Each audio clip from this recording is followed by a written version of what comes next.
र नेपाल फसिसकेको छ। नेपालीहरूले एक चरण एउटा बर्बादी र एउटा विनाशको अवधि पार नगरिकन नेपालको यो निकास अब निस्कदैन। नेपाल श्रीलङ्का बन्दैछ भने यहाँ हो हल्ला भइरहेछ नि। अब त्यो अकारण भइरहेको छैन, किन त्यो सबै वातावरण बनाएर अगाडि बढाइएको छ। चुनाव के को निम्ति भन्ने खालको अलिकति शेरबहादुर देउवाका अगाडि प्रश्न गर्न लगाइएको सम्म मैले सुनेको छु। के को निम्ति हो चुनाव, के हुन्छ त्यो गरेर। र चुनाव भन्दा इन्डियनहरूको प्राथमिकता अरू के चिजतिर छ। इन्डियनहरू के चाहन्छ भने एउटा चाहिँ यही व्यवस्था अगाडि बढेपछि आफू जो चाहिँ खस्किँदै गए यसबाट जोगिनको निम्ति पनि उनीहरूले अलिकति पुनर्विचार अथवा चाहिँ समीक्षा गर्नुपर्ने स्थिति आएको छ एउटा। र दोस्रो उनको अर्को कोण के हो भन्छ भने अर्को कोण चुनाव चाहिँ भएन भने एउटा धमिलो वातावरण विकास हुन्छ नेपालमा र त्यसमाथि हामी खेल्न सजिलो हुन्छ भन्ने कोणबाट पनि उनीहरूले चुनाव अहिले तत्कालै नचाहेको बुझ्छु मैले। इन्डियनहरूले होइन, चिनियाहरू त यो व्यवस्थाकै पक्षमा छैनन्। पाकिस्तानको इतिहासमा सबभन्दा डरलाग्दो विभाजन अब सुरु भएको छ। श्रीलङ्का टेक्न नसक्ने स्थिति तपाईँको आयो भने, साँच्चीकै त्यस्तो आयो भने त्यहाँ एमसीसी फेरि पस्छ। नेपाल पनि त्यो निशानामा छ। पुटिन र सी जिनपिङले नयाँ विश्व व्यवस्थाको कुरा त्यही कोणबाट गरिरहेका छन्। र नेपालको सन्दर्भमा के हो भन्छ भने सुगौली सन्धि पछिको जो नव औपनिवेशिक युग हो, जो गुलामीको युग हो, यसको अन्त्य हुनैपर्छ। होइन, यो जीवन मरणको लडाइँ हो कि त्यो छैन कि यो छैन। बरु परमाणु हतियार प्रयोग गर्ने दिशातिर अगाडि बढिसके तर झुक्ने मानसिकतामा छैनन्। किन लडाइँ त्यति पेचिलो, त्यति व्यापक र त्यति बहुआयामिक छ। किन त्यो अब लोयल हुने भनेको, नरम हुने भनेको रसियनहरू सिद्धिने हो, रुस सिद्धिने हो, रुस मात्र होइन चीन पनि सिद्धिने हो। नेपालमा त्यही हो। राजाले कुरा गर्दा नेपालको ठ्याक्कै यही परिस्थिति हो। नेपालको हो, यसप्रति चाहिँ तपाईँको स्पष्टता छ कि छैन, भूमिका त्यहाँ मात्रै खोज्न सकिन्छ। अरू सबै झुट हो, सबै भ्रम हो। वैदेशिक रोजगारी मलाई लाग्छ बन्दै हुन्छ अब। जापान, अस्ट्रेलिया लगायत देशहरू परमाणु हतियारदेखि लिएर ठुल्ठुला चाहिँ हाइपरसोनिक मिसाइल्सहरूको तैनाथीसम्मको चाहिँ विकल्पमा अगाडि बढिरहेछन्। अब चीन त्यही ढङ्गले अगाडि बढिरहेछ। रुसले जोगाइदिएको इन्डिया हो अहिले पनि, नत्र पाकिस्तानसँग कतिपल्ट लडाइँ भइसक्थ्यो, चीनसँग लडाइँ भइसक्थ्यो, त्यो जोगाइदिएकै रुसले हो। त्यो स्थिति आउने बित्तिकै इन्डिया फस्छ, नराम्रोसँग फस्छ। यहाँबाट एसियाबाट पनि कर्छ र अमेरिकाले पनि छोड्दैन।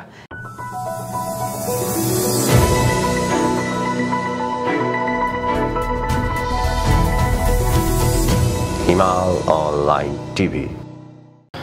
पछिल्लो राष्ट्रिय अन्तर्राष्ट्रिय समीकरण, विश्व भू राजनीति, विशेष गरी अन्तर्राष्ट्रिय शक्तिहरू नेपालमा चुनाव चाहन्छन् अथवा नेपाललाई कुन बाटोतर्फ लग्न खोजिरहेका छन्, यी विषयहरूमा केन्द्रित भएर कुराकानी गर्दैछौँ। राजनीतिक विश्लेषक त्रिमूल नेपालका अध्यक्ष भरत दाहालसँग। स्वागत छ दाइ यहाँलाई। हजुर, धन्यवाद। दक्षिण एसियाली केही देशहरू श्रीलङ्का, पाकिस्तान र नेपाल, यी क्षेत्रहरूमा, यी देशहरूमा अहिले आर्थिक र राजनीतिक सङ्कटहरू देखा पर्न थालेका छन्। यसका पछाडिका कारणहरू, यो समयमा यो मध्यबिन्दुमा आएर यस्ता प्रकारका समस्याहरू के कारणले देखिन सुरु गरे, यसका अन्तर्राष्ट्रिय समीकरणहरू के हुन सक्छन्? अहिले जस्तो यो पछिल्लो कालमा श्रीलङ्का, पाकिस्तानमा जुन खालका घटनाहरू देखा परे, अब यो प्रवृत्ति यहाँ मात्रै होइन, एसियामा मात्रै होइन, मलाई लाग्छ यो विश्वभरि फैलन्छ। जस्तो पेरुमा यसका केही लक्षणहरू देखिए, अथवा चाहिँ तपाईँको खाडीका केही मुलुकहरूमा यस्ता लक्षण देखिन थालेका छन्। मैले बुझेको के हो भन्छ भने अब यो विश्वमा जुन एउटा ध्रुवीकरण भइरहेको छ शक्ति राष्ट्रहरूको, अथवा युक्रेनको चाहिँ तपाईँको नाममा जुन युद्ध विस्तार भइरहेको छ, त्यसैसँग जोडिएका यिनी विभिन्न कड़ीहरू हुन्। होइन, जस्तो अब दक्षिण एसियाको हलचललाई विशेष गरिकन म कसरी बुझ्छु भन्छ भने यो अफगानिस्तानको जुन घटना भयो, जब अमेरिका त्यहाँबाट भाग्यो, भागिसकेपछि अमेरिकाले आफ्नो फौज राख्न दक्षिण एसियामा कुनै पनि ठाउँ पाइरहेको छैन। होइन, जस्तो उसले हवाई आकाश प्रयोग गर्नुको निम्ति पाकिस्तानसँग माग गर्यो, पाकिस्तानले दिएन। उसको सैन्य क्याम्प राख्नुको निम्ति पनि माग गर्यो, त्यो पनि पाकिस्तानले दिएन। इन्डियामा कोसिस गर्यो, इन्डियाले त्यो दिएन। मध्य एसियामा कोसिस गर्यो, जस्तो यो ताजिकिस्तान कजाकिस्तानतिर कोसिस गर्यो, रुसको कारणले त्यहाँ सफल हुन सकेन। त्यसकारणले अहिले चाहिँ तपाईँको विशेष गरेर अमेरिकनहरूलाई समस्या के छ भन्छ भने माने जसरी ऊ अलग थलग हुँदै गयो, यसबाट जोगिनुको निम्ति दक्षिण एसियामा आफ्नो फौज स्टेसन गर्ने अथवा आफ्नो खुट्टा टेक्ने जमिन कहाँ बनाउने भन्ने एउटा समस्या उनीहरूलाई चाहिँ पैदा भएको छ। किन भन्छ भने उनले विश्वभरि युद्ध विस्तार गर्न चाहिरहेका छन्। अमेरिकन कस्तो भन्छ भने जब हामीले युक्रेन देख्यौँ, अब युक्रेनले मात्रै उसको चित्त बुझेन, ऊ ताइवानमा लागेको छ हैन, त्यतिले भएन, ऊ श्रीलङ्कामा लाग्यो, उसका पछाडि बहुराष्ट्रिय कम्पनीहरू छन्, अब पाकिस्तानतिर लाग्यो, जबरजस्ती गर्यो। नेपालमै पनि हामीले देख्यौँ एमसीसी पारित गर्नको निम्ति उसले चाहिँ अदालत प्रयोग गर्यो, पश्चिमाहरूले यहाँका न्यायाधीशहरू प्रयोग गरे, पाकिस्तान पनि यही भयो, पाकिस्तान पनि न्यायाधीशहरू प्रयोग गरे। त उनीहरूले अस्थिरता फैलाएर कसरी आफ्नो एउटा चाहिँ जमिन तयार पार्ने भन्ने जो खेलमा लागेका छन्, त्यसैको नतिजा हो यो पाकिस्तान, युक्रेन, के अरे चाहिँ तपाईँको श्रीलङ्का सबै घटना। र मैले यसमा पहिले पनि जोड दिँदै आएको छु, नेपाल पनि त्यो निशानामा छ। जस्तो एमसीसी मा हामीले जुन एउटा चाहिँ तपाईँको दृश्य देख्यौँ हैन, धेरै समय पहिलेदेखि हैन, लामो समयदेखि जुन एउटा नाटक, जोर जबरजस्ती, धाक धम्की, घुर्की विभिन्न खालका देख्यौँ नि, त्यसकारणले निशाना उनको नेपाल पनि हो बिस्तारै बिस्तारै। त्यसकारणले गर्दाखेरि जस्तो पाकिस्तान अहिले चाहिँ पाकिस्तानमा यो उथलपुथल हुन त इमरान खानले स्पष्ट रूपमा भनिसके यो अमेरिकन षड्यन्त्र हो। अमेरिकनले चाहिँ तपाईँको विपक्षीहरूलाई किनेर र सेनाका केही मान्छेलाई किनेर उसले कु गराएको हो भनेर तपाईँको इमरान खान बोलिसके। र अहिले पाकिस्तानमा हालत के छ भन्छ भने अमेरिकाले खडा गरेको सत्ता एकातिर र चाहिँ अब सत्ता पक्ष भन्दा 2-3 गुणा ठुलो शक्ति चाहिँ इमरान खानतिर जो प्रदर्शन सुरु भएको छ। अब त्यो प्रदर्शन पाकिस्तानी मिडियाहरू हेर्नुभयो भने पाकिस्तानको इतिहासमा सबभन्दा डरलाग्दो विभाजन अब सुरु भएको छ हो। यो डरलाग्दो उनीहरूको भाषामा यो डरलाग्दो विभाजन भनेका छन् र मलाई पनि लाग्छ पाकिस्तानको इतिहासमा यो सबैभन्दा डरलाग्दो विभाजन हो। किन हो त यो डरलाग्दो भन्छ भने हिजोको विभाजन जस्तो जुल्फिकार अली भुट्टो मारिए, बेनजीर भुट्टोहरू मारिए, अथवा चाहिँ कहिले चाहिँ मुशर्रफहरू आए, कहिले चाहिँ जियाउल हकहरू आए, कहिले चाहिँ नवाज शरीफहरू आए, कहिले इमरानहरू आए। अहिलेसम्मको पाकिस्तानको हलचल विशुद्ध एउटा राजनीतिक खालको थियो हैन, सत्ता आन्तरिक सत्ता सङ्घर्ष थियो। अहिलेको पाकिस्तानको जो हलचल हो त्यो विश्व ध्रुवीकरणको कडी हो हैन। जस्तो अब इमरान खान किन सत्ताच्युत गरे त भन्दाखेरि उनले चाहिँ तपाईँको अब चीनसँग सम्बन्ध बढाए हैन, उनले रुससँग सम्बन्ध बढाए, अन्तर्राष्ट्रिय मुद्दाहरूमा चाहिँ सधैँभरि चाहिँ अमेरिकाको विरुद्धमा उनी उभिए, चाहे चाहिँ प्यालेस्टाइनको मुद्दा होस्, चाहे चाहिँ तपाईँको इरानको मुद्दा होस्, चाहे टर्कीको मुद्दा होस्। र त्यति मात्र होइन कि अमेरिकनहरूले पाकिस्तानलाई पनि जसरी प्रयोग गर्दै आएको थिए जियाउल हकको पारादेखि, अब त्यो सम्भावना लगभग समाप्त भयो हैन। अब त्यो सम्भावना समाप्त भइसकेपछि उनीहरूले पाकिस्तानमा एक खालको कु गराए। अब यो ध्रुवीकरण इतिहासको सबैभन्दा खतरनाक र दुश्मनीपूर्ण ध्रुवीकरण किन हो त भन्छ भने यो ध्रुवीकरण पाकिस्तानमा जे भयो अहिले यो ठ्याक्कै युक्रेन को मुद्दालाई लिएर जो विभाजन विश्वमा आछ नि ठ्याक्कै त्यही कडीसँग जोडिएको छ। श्रीलङ्का पनि त्यही हो। जस्तो श्रीलङ्कालाई सही असफल पारेर मलाई लाग्छ हेर्दै जानुहोला, श्रीलङ्का टेक्न नसक्ने स्थिति तपाईँको आयो भने, साँच्चीकै त्यस्तो आयो भने त्यहाँ एमसीसी फेरि पस्छ, फेरि उनीहरू एमसीसी अनुमोदन गराउँछन्। किन भन्छ भने श्रीलङ्कामा जुन अराजकता अहिले पैदा गरिरहेका छन् यो त अहिलेको राष्ट्रपतिको पालामा आएको समस्या त होइन, यो त वर्षौँदेखि यसमा कोरोना जोडिएको छ, यसमा युक्रेन युद्ध जोडिएको छ, यसमा चाहिँ तपाईँको त्यहाँ गरिएका आर्थिक सुधारका कुराहरू जोडिएका छन्, यहाँ यसभित्र चाहिँ तपाईँको के अरे चाहिँ अन्य कुराहरू जोडिएका छन्। र अहिले चाहिँ उनीहरूले निशाना कहाँ बनाएर भन्दाखेरि अहिलेको जो राष्ट्रपति छन्, अब यो राष्ट्रपति चाहिँ अब यिनीहरूको निम्ति एकदमै प्रतिकूल हुने देखिसकेपछि उनले बहुराष्ट्रिय कम्पनीहरूको कब्जामा श्रीलङ्कालाई कसरी लैजाने भन्ने एउटा रणनीतिबाट त्यहाँ अस्थिरता ल्याए। र त्यसैको एउटा कडी नेपाल हो र नेपालमा त्यो हुन्छ। यहाँ धेरै मान्छेलाई लागेको होला हैन, नेपाल शान्त, पाकिस्तान पनि शान्त थियो। हिजोको दिनसम्म पाकिस्तान पनि शान्त थियो, श्रीलङ्का पनि शान्त थियो, अन्यत्र दुनियाँ पनि शान्त, युक्रेनै पनि शान्त थियो केही दिन अगाडिसम्म। तर हामी जो शान्ति देखिरहेका छौँ नि यो एउटा भ्रम हो। जस्तो अहिले पनि के एमसिसी पारित भए लगत्तै अमेरिकनहरूको चलखेल हेर्ने हो भने उनको युद्धक विमान आयो हैन, नेपालमा धेरै चर्चा भयो। त्यसमा के सामान ल्याइए त्यो चेक जाँच केही पनि भएन हैन। वायुसेनाको चाहिँ विमान आएको छ, दूतावासको नाममा सामान आएका छन्, कसैले हेर्न पाएको छैन, खोल्न पाएको छैन। त्यसपछि पनि इन्डो पेसिफिक जो सैन्य चाहिँ तपाईँको टुकडी हो अमेरिकाको, त्योदेखि लिएर अहिले पनि भर्खरै समाचारहरू आइरहेका छन्, अमेरिकन र इन्डियन सेनाहरूको अत्यन्तै ठुलो चाहिँ तपाईँको चलखेल नेपालभित्र सुरु भएको छ र विशेष गरिकन अमेरिकनहरूको। त्यस कारणले अब नेपाललाई कसरी एउटा विस्फोटक परिस्थितिमा लग्ने र आफ्नो हात बलियो बनाउने भन्ने कुरामा अमेरिकनहरू लागिरहेका छन्। र यो सबै दृश्य अब जहाँसुकै चर्चा गर्नुहोस्, यो के हो भन्छ भने विश्वमा जुन ध्रुवीकरण भन्नाले हामीले बुझ्नुपर्छ यो देशहरूका बीचको शक्तिको ध्रुवीकरण मात्र होइन।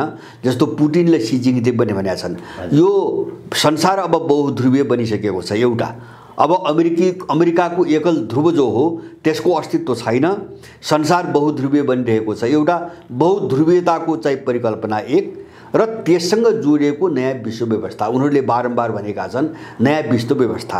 र यति बेला मलाई लाग्छ त्यसले एउटा आकार ग्रहण गर्न सुरु गरिसकेको छ हैन। जस्तो चाहिँ आफ्नो वित्तीय प्रणाली, जस्तो रुस र चीनको जो ध्रुव छ आफ्नो वित्तीय प्रणाली, रुसमाथि नाका पनि त धेरै लगाए नि त, तर त्यसले त रुस त गलेन हैन, किन उनको आफ्नो वित्तीय प्रणाली विकास भइसकेको छ हैन। जस्तो चिनिया वित्तीय प्रणालीमा चाहिँ रुसले काम गर्न सुरु गरिसक्यो, जो विश्वव्यापी रूपमा चाहिँ तपाईँको प्रयोगमा आइसकेको छ। रुसको आफ्नै वित्तीय प्रणाली छ, उसले आफ्नै मुद्रामा चाहिँ तपाईँको चाहिँ तेल र ग्यास निर्यात गर्न सुरु गरिसक्यो, व्यापार, अन्तर्राष्ट्रिय व्यापार। र अब त्यसले चाहिँ डलरको भाउ चाहिँ साह्रै खस्काएको छ। जस्तो युक्रेन युद्धपछि 140 रुबल पुगेको, $1 140 रुबल पुगेको अहिले रुबल चाहिँ तपाईँको 80 को हाराहारीमा, 80-81 को हाराहारीमा आइसकेको छ। भनेपछि तपाईँको अमेरिकामा मुद्रास्फीति 8.5% पुगेको छ र युरोपमा मुद्रास्फीति 7.5% पुगेको छ। माने यसबाट जुन एउटा आतंक पैदा भएको छ नि पश्चिमी दुनियाँमा, अब यसबाट जोगिनको निम्ति माने युक्रेनमा जुन सङ्कट आयो र त्यसमा उनीहरूले कुनै पनि प्रतिक्रिया दिन नसक्ने, एउटा छद्म युद्ध बाहेक सिधै सामुन्यमा चाहिँ आउन नसक्ने जुन वातावरण सिर्जना भयो, यसको क्षतिपूर्ति कसरी गर्ने भनेर पश्चिमाहरू लागिरहेका छन्। र अब अहिले विशेष गरिकन तपाईँको ठ्याक्कै चाहिँ चीन र रुसको नजिक रहेका देशहरू जस्तो श्रीलङ्का, पाकिस्तान र अत्यन्तै तरल रहेका र भूरान्तिक हिसाबले प्रयोग गर्न सजिलो हुने देशहरू जस्तो नेपाल, यी देशहरूलाई खलबल्याएर गिजोलेर कसरी चाहिँ यसका वरिपरिका छिमेकीहरूलाई यहाँ इन्गेज गर्ने हैन, उनीहरूलाई कमजोर गराउने, यहाँ इन्गेज गर्ने र अन्तर्राष्ट्रिय राजनीतिमा आफ्नो हात बलियो बनाउने भन्ने खेलमा विशेष गरिकन अमेरिकनहरू लागेका छन्। त्यसैकै नतिजा चाहिँ तपाईँको दक्षिण एसियाको एउटा अशान्ति जो फैलिँदछ नि यो हो, र यो विश्वव्यापी रूपमा बढ्छ। हामीले बुझ्नुपर्ने, मुख्य ध्यान दिनुपर्ने, जस्तो हिजो कतिपय मान्छेले युक्रेन मात्रै बुझेका थिए हैन। जस्तो अब युक्रेन चाहिँ अब विश्वव्यापी रूपमा फैलिने चाहिँ लक्षण देखा परिसक्यो हैन, त्यो दक्षिण एसियासम्म आइसक्यो। अब भोलि ताइवान पनि पुगिरहेछ। ऊ उत्तर कोरियाले परमाणु मिसाइल फेरि के अरे परमाणु बमको परीक्षण गर्ने खालका समाचारहरू आइरहेछन्। अब के अरे चाहिँ तपाईँको जापान, अस्ट्रेलिया लगायत देशहरू आफ्नो चाहिँ तपाईँको के अरे चाहिँ तपाईँको परमाणु हतियारदेखि लिएर ठुल्ठुला चाहिँ के अरे हाइपरसोनिक मिसाइल्सहरूको तैनाथीसम्मको चाहिँ विकल्पमा अगाडि बढिरहेछन्। अब चीन त्यही ढङ्गले अगाडि बढिरहेछ भनेपछि विश्व नराम्रोसँग एउटा युद्धको वातावरण फसिसकेको छ। अब यसमा चाहिँ जसले होस पुर्याउँदैनन्, जसले चाहिँ तपाईँको यो चिजलाई बुझ्दैनन्, ध्रुवीकरणको जो कठोरता हो, ती देशहरू नराम्रोसँग फस्छन्। जस्तो युक्रेन फस्यो, युक्रेन उठ्नै नसक्ने गरी जो बर्बाद भयो नि, यसै गरी शिकार हुन्छन्। त्यो खतराबाट हामी पनि गुज्रिरहेका छौँ। पछिल्लो केही महिना यता, केही वर्ष यता अमेरिकाको इन्ट्रेस्ट हेर्ने हो भने युक्रेन, ताइवान, नेपाल जस्ता देशहरूमा उसको बढी सक्रियता र रुचि देखिन्थ्यो। पाकिस्तानमा जुन ढङ्गको सत्ता परिवर्तन भयो, अमेरिकीहरूको इन्ट्रेस्ट बढेर गयो। त्यो क्षेत्रमा सत्ता परिवर्तन किन गराउनु पर्ने, यसका कारणहरू, र पछिल्लो समय भारत रुस र चीनसँग अलिकति निकट भएपछि अमेरिकाले त्यो क्षेत्रमा कदम चालेको हो अथवा कसरी लिने यसलाई, उसको त्यो क्षेत्रमा चाहिँ बढी इन्ट्रेस्ट अमेरिकाको। अमेरिकाका यो स्वार्थका पछाडि 2-3टा कारण छन्, महत्त्वपूर्ण कारणहरू छन्। पहिलो कुरो मैले अघि नै भने, उसले आफ्नो फौज राख्ने र भोलि कसैसँग युद्ध गर्नु पर्यो वा आक्रमण गर्नु पर्यो भने प्रयोग गर्ने हवाई मार्ग पाइरहेको छैन, हैन। सिङ्गो यो क्षेत्रमा पाइरहेको छैन। त्यो कसरी चाहिँ हासिल गर्ने भन्ने उसको एउटा उद्देश्य छ। दोस्रो, यसका पछाडिको के हो, तपाईँले उठाए जस्तो अहिलेको युक्रेन सङ्कटको सेरोफेरोमा जो ध्रुवीकरण बढिरहेको छ, अब यो ध्रुवीकरणमा इन्डिया अमेरिकाको निम्ति चाहिँ अनुकूल बनिरहेको छैन, हैन। जस्तो चाहिँ अब रुसको निन्दा त गरेन र उसले रुबलमै पनि रुबल र भारूमा ग्यास र चाहिँ तपाईँको तेलको चाहिँ कारोबार गर्ने भन्ने जब निर्णय गर्यो, यसले गर्दाखेरि इन्डिया प्रतिकूल हुँदै गयो।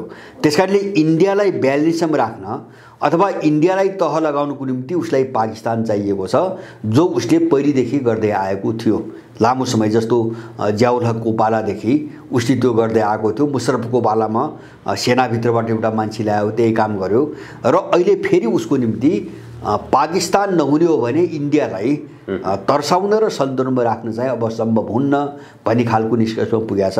दोस्रो चाहिँ तपाईँको उसको टार्गेट हो इन्डिया, हैन। इन्डियालाई कसरी रुसबाट कटाएर एसियामा चाहिँ आफ्नो प्रभुत्व चाहिँ तपाईँको माथि पार्ने भन्ने चाहिँ खेलमा छ।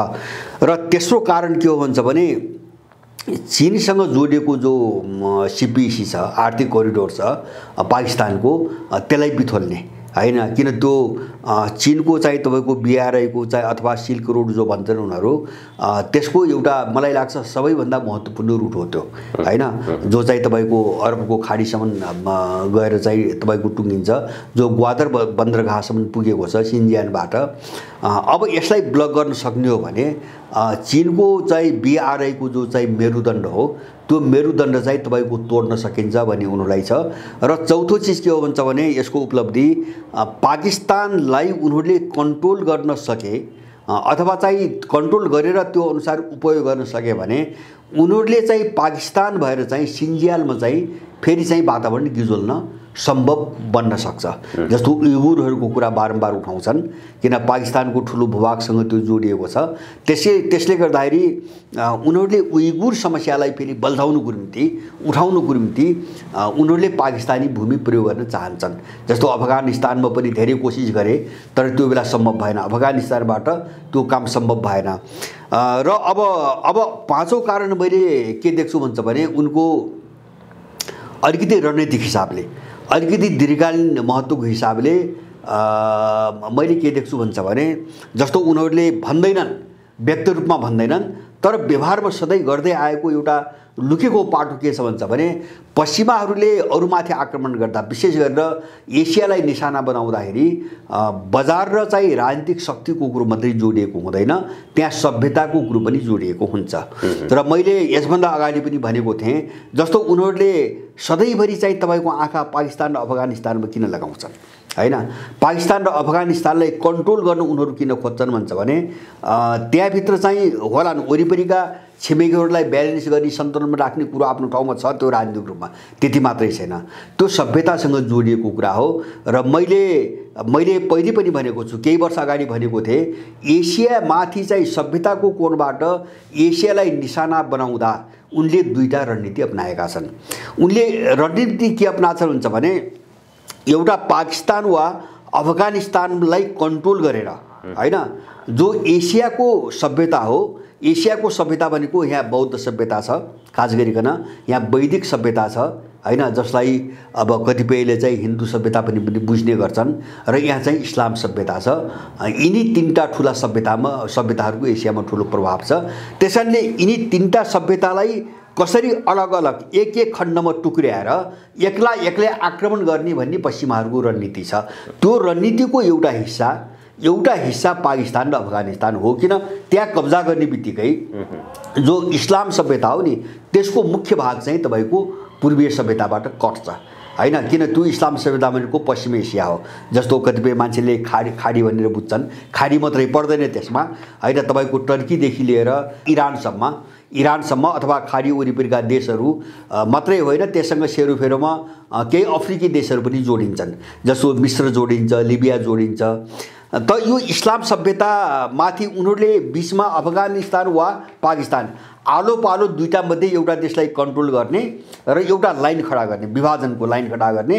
अब बिचमा आएर उनीहरू बस्दिए भने इस्लाम जगत एसियाबाट अलग थलग भयो अनि उनले आक्रमण गरे। हामीले पहिले देख्यौँ नि, जस्तो 2001 मा अफगानिस्तानमाथि आक्रमण गरेपछि उनीहरूले त्यसको लगत्तै सिलसिलेवार रूपमा हैन सिरिया, लिबिया, इरान हैन अथवा चाहिँ इराक चौतर्फी उनले आक्रमण गर्दै, लेबनान चारैतिर आक्रमण गर्दै गए हैन।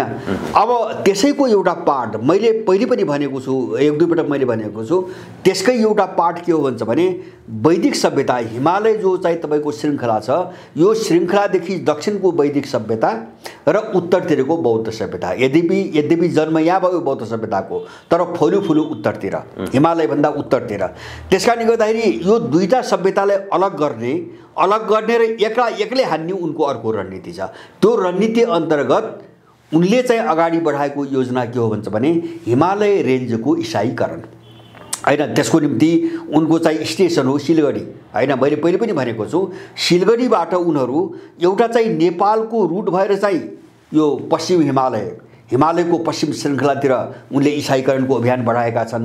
एउटा सिलगढीबाट चाहिँ तपाईको पूर्वतिर गएर हैन, जो चाहिँ चिकन नेक भन्छ, इन्डियाको जो चिकन नेक भन्छ, त्यहाँबाट उत्तरतिर गएर चाहिँ अब हिमालयको पूर्वी रेन्जलाई इसाईकरण गर्ने उनले चाहिँ योजना बनाएर अगाडि बढेका छन्। त्यो काम सिलगढीबाट भइरहेको छ। अब यसमा उनी सफल भए भने के हुन्छ भन्छ भने बौद्ध र वैदिक सभ्यताको बिचमा गएर उनको एउटा लाइन खडा हुन्छ, विभाजन सुरु हुन्छ अनि उनले एक्लै यहाँ हिट गर्ने चाहिँ रणनीति अपनाएका छन् दीर्घकालीन कोणबाट। यो सबै कुराले गर्दाखेरि उनको आँखामा पाकिस्तान परेको छ। कहिले पाकिस्तान वा अफगानिस्तान, यो दुईटा देश मध्ये कुनै एउटा देशलाई चाहिँ तपाईको कन्ट्रोल गर्ने रणनीतिबाट उनीहरू कहिले पनि पछि हटेनन् हैन। विभिन्न बहाना बनाएर एउटा देशलाई उनले आफ्नो नियन्त्रणमा राख्ने कोसिस गर्दै आछन्। अफगानिस्तानबाट असफल भएपछि अमेरिकाको आँखा पाकिस्तानमा पर्यो हैन, पाकिस्तानमा पर्यो। मैले भने त्यसका पछाडि 4-5 कारण छन्। मैले भने एउटा त्यसको चाहिँ चीनको सिल्क रोड हो, त्यसलाई ब्लक गर्ने। दोस्रो कारण इन्डियालाई सन्तुलन गर्ने। तेस्रो कारण चाहिँ पाकिस्तानलाई कन्ट्रोल गर्ने इस्लाम जगतलाई अलग थलग पार्ने, एसियाबाट अलग थलग पार्ने। चौथो कारण हो आफ्नो फौजी स्टेसन र हवाई मार्ग हैन, भोलि कसैमाथि आक्रमण गर्नुको निम्ति हवाई मार्ग चाहिँ तपाईको तयार पार्ने। यिनी सबै कोणबाट उनीहरूले पाकिस्तानमा अहिले हात हालेका छन् हैन। इमरान खानबाट सम्भव नभएपछि, नहुने देखेपछि उनले हात हालेका छन् र मलाई लाग्छ उनीहरू सफल नहोलान्। उनीहरू सफल हुन्छन् भन्ने मलाई लाग्दैन, किन पाकिस्तानभित्र जो विरोध सुरु भयो नि, अब यसलाई चाहिँ अब अहिले सत्ता पक्षकै कतिपय मिडियाहरूले मिसक्याल्कुलेसन भनिरहेका छन्। सेनाको अमेरिकनहरूको योजनामा जो पाकिस्तानका मान्छेहरू हिँडे नि, त्यो जनमतलाई मिसक्याल्कुलेसन गरेर उनीहरू अब फस्ने खतरा पैदा हुन थाल्यो भनेर टिप्पणी गरिरहेका छन्। किन भन्छ भने इमरानको चाहिँ पक्षमा जो प्रदर्शनमा माझ देखा परेको छ नि, त्यो यिनले कल्पना गरेको भन्दा धेरै माथि छ। अब त्यो भड्क्यो भने त यसलाई ठेक्न त सम्भव हुँदैन। अब त्यो बिन्दुतिर चाहिँ पाकिस्तानलाई यिनले धकेलेका छन्। मलाई लाग्छ त्यहाँ एउटा नरसंहार गराउने एउटा प्रक्रिया अगाडि बढ्छ। अमेरिकनहरूले त्यहाँ ठुलो रक्तपात चाहिँ तपाईँको गराएर सकेसम्म आफ्नो नियन्त्रण कायम राख्ने एउटा प्रयासमा जान सक्छन् र त्यो शिकार सबै देश हुन्छन्। जुन देशको भुराइन्ती उनको निम्ति चाहिँ तपाईँको रणनीतिक महत्त्वको छ, ती सबै देशहरू उनको शिकार हुन्छन्। हामी चाहिँ नेपालमा सतर्क हुने, मैले बारम्बार जोड दिएको, अमेरिकनसँग न त हाम्रो के दुश्मनी, किन अब नेपालसँग तिब्बत जोडिएको छ। अब चीनलाई कमजोर बनाउने सबभन्दा कमजोर कडी, चीनलाई सिद्ध्याउने सबभन्दा कमजोर कडी भनेको तिब्बत नै हो। किन तिब्बत चाहिँ तपाईँको चीनबाट अलगियो, मान्नुहोस् अलगियो भने उनीहरू सफल भयो भने एउटा भूगोल मात्रै अलगिने होइन हैन। तिब्बत चीनको अङ्ग रहेन भने मलाई लाग्छ विश्व राजनीतिमा चीनको कुनै लेखाजोखा नै हुँदैन हैन। अब त्यसले सिन्जियान पनि टुक्राउँछ, सिन्जियान पनि अलग गर्न सक्ने सम्भावना छ, किन तिब्बत र सिन्जियान जोडिएका छन्।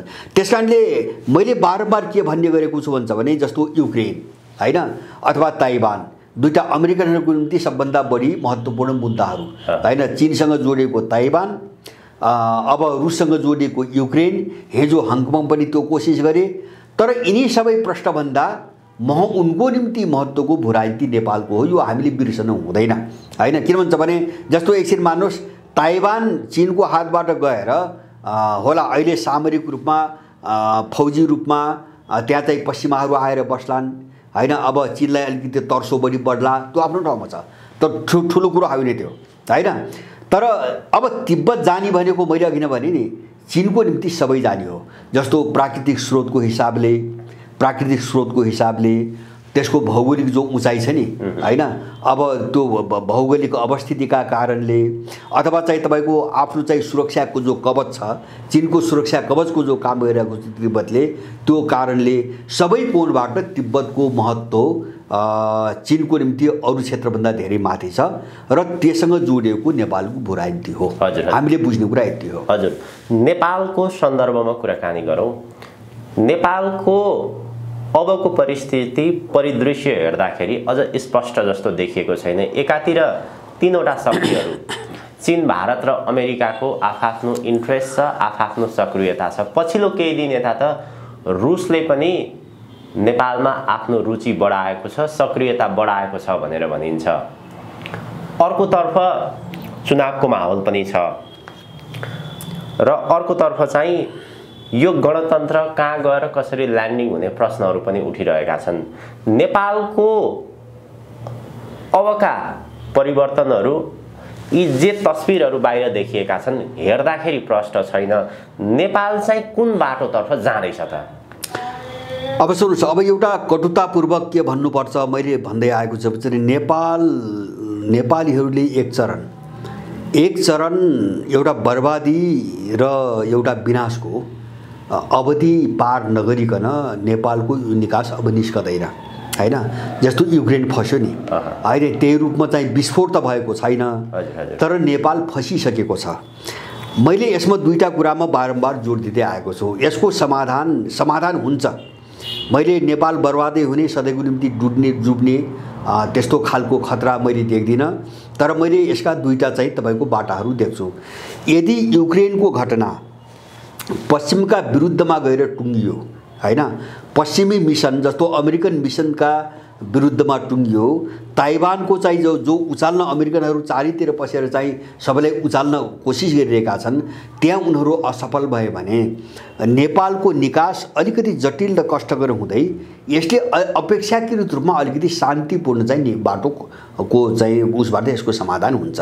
किन त्यो शक्ति सन्तुलन चाहिँ उल्टिन्छ, होइन। अब पश्चिमाहरूको विरुद्धमा चाहिँ ध्रुवीकरण सुरु हुन्छ, विश्व चाहिँ बहुकेन्द्रीय ध्रुव भएर जान्छ र अब जस्तो रुस र चीनले बारम्बार भन्ने गरेको नयाँ विश्व व्यवस्थाको उदय हुन्छ। अब यसले चाहिँ जो असर नेपालमा गर्छ त्यो असरलाई चाहिँ पश्चिमाहरू एक्लैले ठेक्न सक्ने सम्भावना हुँदैन। नेपालले अलिकति शान्तिपूर्वक र चाहिँ एउटा स्वाभाविक प्रक्रियाबाट निकासको चाहिँ तपाईँको बाटो पाउँछ, नम्बर 1। तर यदि युक्रेन युद्ध लाम्बियो भने, होइन, युक्रेन युद्धमा अमेरिकनहरूले जित्ने त म त सम्भावना देख्दिनँ, होइन। उनले हारि नै सकेका छन्, साँच्चै भन्छ भने हारि नै सकेका छन्। त्यही हारेरै उनीहरू अब चाहिँ ताइवानतिर केन्द्रित छन्। ताइवान पाकिस्तानतिर केन्द्रित हुनुको कारण के हुन्छ भने चीन र रुसलाई अरू क्षेत्रमा चाहिँ इन्गेज गर्ने हो उनको योजना, होइन। युक्रेनमा नसकिने भयो, त्यसैले हारि त सकेका छन्। तर यो लम्बियो भने मलाई लाग्छ यो लम्बिन्छ, होइन। यो किन लम्बिन्छ भन्छ भने अब यो चाहिँ रुसको रणनीति हेर्दा र पश्चिमाहरूको रणनीति, अमेरिकनहरूको रणनीति हेर्दाखेरि पनि युक्रेन सङ्कट लम्बिएर बिस्तारै यसले विश्वका अरू देशहरूमा यसले समात्दै जाने सम्भावना एकदम अगाडि बढिसकेको छ र यसमा कतिपय देशहरूको संलग्नता, परोक्ष संलग्नता चाहिँ तपाईँको एकदम अगाडि बढिरहेको छ। अब यो अगाडि बढ्यो, यो विस्तार भयो, युक्रेन सङ्कट विस्तार भयो, यसले विश्वव्यापी रूप लियो अथवा कमसेकम एउटा ठुलो क्षेत्रभरि यो फैलियो भने अब यसको असर नेपालमा देखिन्छ, होइन। किन अब यो फैलिने भने के हो त हुन्छ भने जस्तो अमेरिकन ब्लक तुरुन्तै तपाईँको ढल्ने, होइन, अथवा तुरुन्तै चाहिँ तपाईँको त्यो शिविर विघटन हुने भने त होइन, टाइम त लाग्छ। यो फैलिँदै गयो भने टाइम त लाग्छ। अब त्यो टाइम लियो भने विस्फोट सुरु हुन्छ नेपालमा। विस्फोट किन उनले यहाँ पनि गिजोल्न सुरु गर्छन्। जस्तो एमसीसी अनुमोदनपछि उनीहरूले तीव्र रूपमा सबै काम अगाडि बढाइरहेका छन्, तयारी अगाडि बढाइरहेका छन्। अब त्यो भयो भने के हुन्छ भन्छ भने अब नेपालमा कस्तो हुन्छ भने एक दुईवटा दृश्यहरू हुन्। जस्तो यो युद्ध चाहिँ तपाईँको फैलियो भने जस्तो वैदेशिक रोजगारी तपाईँको बन्द हुन्छ, होइन, धेरै ठुलो कटौती हुन्छ र अहिले घटिरहेछ, रेमिट्यान्स घटिरहेछ नि, र वैदेशिक रोजगारी मलाई लाग्छ बन्दै हुन्छ अब, होइन। खाडी निर्भर रोजगारी हो यो, होइन। नेपालको रोजगारी खाडी निर्भर रोजगारी हो। अब युद्धको असर त्यहाँसम्म तपाईँको पुग्यो भने त्यो सबै बाटो बन्द हुन्छ। अरू यहाँको स्रोत केही पनि छैन, जस्तो नेपाल श्रीलङ्का बन्दैछ भने यहाँ हो हल्ला भइरहेछ नि, अब त्यो अकारण भइरहेको छैन। किन त्यो सबै वातावरण बनाएर अगाडि बढाइएको छ, होइन। किन मान्छेको दिमाग त चाहिँ अब त्यो सोचमा त मान्छेलाई त पुर्याउनु पर्यो। नेपाल श्रीलङ्का जस्तै टाट पल्टिँदैछ, होइन। श्रीलङ्का टाट पल्टिसकेको त घोषणा गरिरहेको छैन, तर नेपाल टाट पल्टिँदैछ भन्ने जो हल्ला चलाएको छ नि, मानसिक रूपमा नेपालीहरूको ध्यान त्यहाँसम्म लैजाने कोसिस हो। किन त्यो तयारी भइरहेको छ, होइन। जस्तो भने पनि नेपाललाई जस्तो युक्रेन कसरी बनाउने त अब भनेपछि यहाँ चाहिँ तपाईँको बेरोजगारी हुन्छ, मूल्य वृद्धि यस्तो छ, यी ब्याङ्कले लोन दिन बन्द गरे, अब मध्यम र साना व्यापार सबै बन्द हुँदैछन्। अब ऋण प्रवाह बन्द भयो भने यिनी सबै बिजनेस व्यापार सबै बन्द हुन्छन्। अब उत्पादन केही पनि छैन, होइन। अब आयात मात्रै भइरहेको छ। अनि चाहिँ मुद्रा सञ्चित चाहिँ घटेर चाहिँ सत्तै चाहिँ गइसक्यो, होइन। अब क्रय शक्ति पनि सरकारको कतिसम्म हुने हो थाहा छैन, होइन। जस्तो बजेट पनि चाहिँ तपाईँको के अरे चाहिँ त्यो चाहिँ फ्लोमै गएको छैन। जम्मा के अरे 17-18% मात्रै बजेट उपयोग भएको, बाँकी पैसा नै फ्लो भइरहेको छैन। राज्यले चाहिँ बनाएको आफ्नो खर्चको विनियोजन पनि खर्च गरिरहेको छ। यो सबै चिजले एउटा हाहाकार। अब यही बिचमा युद्धको बहानामा अनियन्त्रित रूपमा मूल्य वृद्धि भइरहेको छ। अब मान्छेले त क्रय शक्ति छैन, रोजगारी पनि अब घुम्ने खतरा बढ्यो, होइन। वैदेशिक रोजगारी र मूल्य वृद्धि बढेछ भने यसको अर्थ के हो भन्छ भने अब हाहाकार लुटपाट त्यो बिन्दुमा नेपाललाई लैजाने कोसिस भइरहेको छ योजनाबद्ध रूपमा। र त्यो परिस्थिति आउँछ, त्यो कुन बेला आउँछ भन्छ भने युक्रेन सङ्कट अलिकति लम्बियो, लामो भएर जाने चाहिँ स्थिति विकास भयो भने नेपालमा त्यो अवस्था आउँछ र त्यसलाई हामीले टार्न सक्ने सम्भावना छैन। त्यसको निम्ति नेपाली पनि दोषी छ। हामीले दलाललाई मात्रै कुरा गरेर हुँदैन। दलाल त अपराधी तत्त्व हो, विदेशीले उठाएर आफ्नै काम गराउनुको निम्ति यहाँसम्म ल्याएको हो, होइन। यो चाहिँ सबै हामीले थाहा छ, उसले गर्ने त्यही हो, त्यो सबै थाहा छ। तर समस्या के हो भन्छ भने यो सारा चिज देख्दा देख्दै बुझ्दा बुझ्दै विश्वका घटनाहरू हेर्दा हेर्दै धेरै मान्छेहरू यिनकै पछि, होइन। एउटा पदको निम्ति, चुनावको निम्ति, लोभको निम्ति, जागिरको निम्ति, पैसाको निम्ति जो मान्छे चाहिँ पछि लाग्ने जो चाहिँ अत्यन्तै घिनलाग्दो प्रवृत्ति र स्तर तपाईँको देखियो, यसले त्यो तबकाको विनाशलाई अनिवार्य बनाइसकेको छ। म त्यो बुझ्छु। त्यस कारणले एउटा ठुलो बर्बादी र विध्वंस बिना नेपालीहरू चाहिँ उठ्न सक्ने वातावरण अथवा एउटा राम्रो दिशामा अगाडि बढ्ने वातावरण बन्छ भन्ने मलाई लाग्दैन। यो नीतिबाट अब हामी बस्न सक्दैनौँ। नेपालमा अहिले जुन चुनावको कुरा चलिरहेको छ, विशेष गरी चुनावमा पनि दुईटा धारहरू, एउटा धार चुनावमा सहभागी भएर जाने, अर्को धार हामी चुनावमा सहभागी हुँदैनौँ, चुनाव मार्फत नेपालको समस्याको समाधान हुँदैन भन्ने दुईटा धारहरू देखिन्छन्। विशेष गरी यहाँले जुन अन्तर्राष्ट्रिय समीकरण र इन्ट्रेस्टको कुराकानी गर्नुभयो, भू राजनीतिको कुराकानी गर्नुभयो, त्यो हिसाबले हेर्दाखेरि विशेष गरी अमेरिकन पश्चिमा शक्तिहरू नेपालमा चुनाव चाहन्छन् अथवा नेपाललाई पनि श्रीलङ्का जस्तै, पाकिस्तानको जस्तै सङ्कटतर्फ लान चाहन्छन्, के देखिन्छ? होइन, दुईटै चाहन्छन्। जस्तो सङ्कटतिर लाने भनेको के हो भन्छ भने राजनीतिक रूपमा उनीहरूले नेपाललाई एउटा सङ्कटको दिशातिर धकेल्न खोजेको, भू राजनीतिक कोणबाट सङ्कटको दिशातिर लग्न खोजेको हो। तर जहाँसम्म चाहिँ राज्य व्यवस्था प्रणाली र यससँग जोडिएको सिद्धान्त हो, होइन, यससँग जोडिएको जो विचार हो, त्यो कोणबाट यसलाई उनीहरूले संस्थागतै गर्न चाहन्छन्। त्यस कारणले गर्दाखेरि जसले यो व्यवस्था ल्यायो, जुन विदेशी शक्तिले यो दानको रूपमा आफ्ना दलालहरूको हातमा यो थमायो, त्यसले यो सिङ्गो प्रणाली बिग्रन होस् भन्ने चाहन्न। त्यस कारणले उनीहरू मलाई लाग्छ चुनावको विरुद्धमा उनीहरू छैनन्। जस्तो इन्डो पश्चिमा शक्तिहरू, अब हिजो चाहिँ 12 बुँदे समझदारी गराउने शक्तिहरू र काङ्ग्रेस माओवादी एमालेलाई यहाँसम्म ल्याउने शक्तिहरू चुनावको विरुद्धमा छन् भन्ने चाहिँ मलाई लाग्दैन। र उनीहरूले बढीभन्दा बढी कसरी यसलाई संस्थागत गर्ने भन्ने प्रयासमै जान्छन्। किन अब यो व्यवस्थाभित्र यसले अवलम्बन गरेको मुख्य सिद्धान्तभित्र उनकै एजेन्डा छन्, जस्तो धर्मनिरपेक्षता अथवा चाहिँ तपाईँको सङ्घीयता लगायतका उनकै आफ्ना एजेन्डाहरू भएको हुनाले यो सबै भत्ताभङ्ग होस् पनि चाहन्नन्। यो सबै संस्थागत रूपमा यसलाई चाहिँ तपाईँको जोगाउँदै भूराजनीतिक रूपमा नेपाललाई कसरी डिस्टर्ब गर्ने भन्ने कुरा मात्रै हो। उनको चाहिँ तपाईँको खेल सिस्टमका विरुद्ध होइन, होइन, उनको चाहिँ तपाईँको चाहिँ निशाना यो सिस्टमलाई परिचालन गर्ने सिद्धान्त र विचार होइन। उनको निशाना नेपालको भू राजनीति हो, राजनीतिक कोणबाट चाहिँ हो। तर राजनीतिक कोणबाट उनले अस्थिरता ल्याउन नै चाहन्छन्।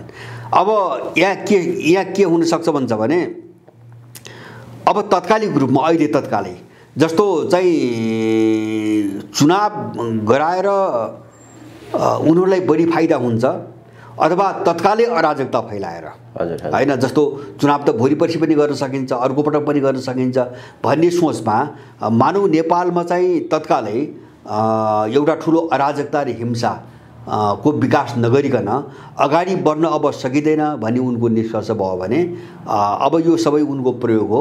उनले त्यो पनि गर्न सक्छन्। तर अहिले नै यति बेला नै स्थानीय चुनाव नहोस् भने चाहिँ त्यो बाटोमा चाहिँ विदेशी शक्तिहरू गएको पनि चाहिँ मलाई लाग्दैन। अब यसको चाहिँ तपाईँको जस्तो चुनावको लागि लिएर यहाँ धेरै थरीका कुराहरू मैले सुन्छु, होइन, जस्तो कतिपयले मान्छेलाई बराल्न कतिपयले के गरिरहेका छन्, पुस्ताको बहस चलाइरहेका छन्, नयाँ र पुरानो पुस्ता, होइन, कतिपयले के गरिरहेका छन्, शासकीय स्वरूपको कुरा गरिरहेका छन्, होइन, प्रत्यक्ष निर्वाचक कि संसदबाट निर्वाचित, होइन, कसैले पात्रको कुरा गरिरहेका छन्, होइन, राजा कि राष्ट्रपति, होइन, यस्ता खालका धेरै बहस नेपालमा भएका छन्। मलाई लाग्छ यिनी मान्छेहरूलाई दिग्भ्रमित पार्ने बहसहरू हुन्। त्यसकारणले हामी सिद्धान्तमै जानुपर्छ। लड्ने हो भने, होइन, जस्तो त्यहाँभित्र पात्र होला, अब राजा अटाउला, उसको पोजिटिभ भूमिका होला, अथवा प्रत्यक्ष कार्यकारी चाहिँ भोलि चाहिँ सरकार प्रमुख बन्ला, आफ्नो ठाउँमा छन्, होइन।